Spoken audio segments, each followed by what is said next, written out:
There's dozens and dozens of cat chasing mouse cartoons in Hollywood. There's feature films about this subject.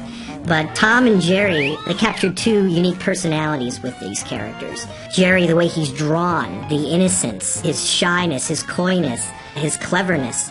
Tom, he's sly, he's vindictive, he wants to get revenge.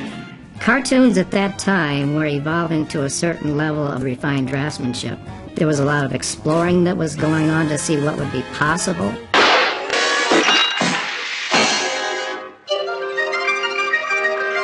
We all heard that they were forming a new unit at MGM, a new cartoon department, and we all rushed over there and got jobs. I learned on the job. And without undue modesty, I discovered that I had a lot of talent. I didn't have a lot of training, but I had the talent, and especially for animation.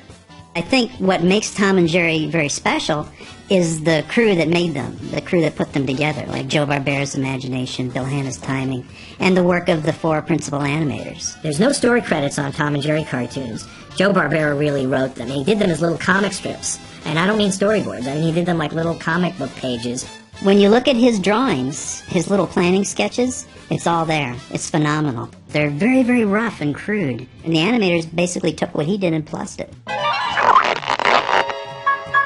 Bill Hanna was the timing guy. He was the guy who took that and translated that on sheets for the animators on what action was going to happen at what time. Theirs was a practically perfect marriage. Joe took care of the artistic end, the story, the layout, down to the point where now you're going to shoot it and it's going to become animation. Then Bill took over, and they worked that way for years and years. Their first animators, like Jack Zander and Pete Burness and Tony Paby and George Gordon, all came from Hugh Harman and Rudy Ising's cartoons, which were much slower paced. The different animators had different strengths and different weaknesses. Like Kenny Muse had animated at Disney, and then he joined Hanna-Barbera, I think in 1942 or 43.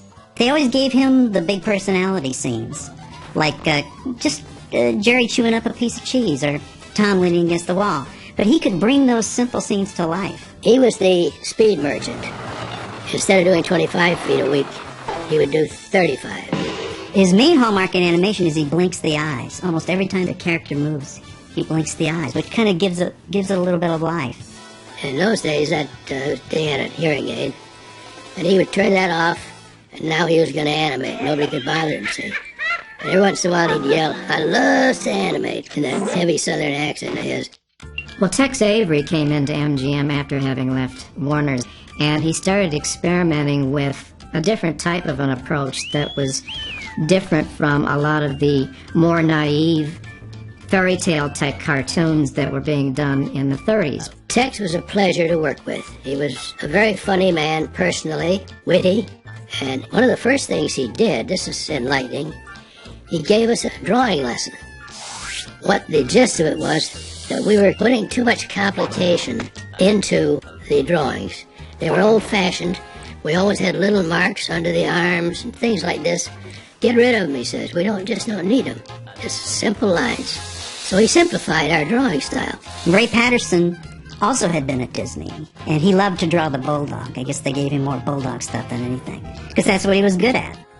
Herb Spence just drew funny. They always gave him the funny, silly action stuff to do.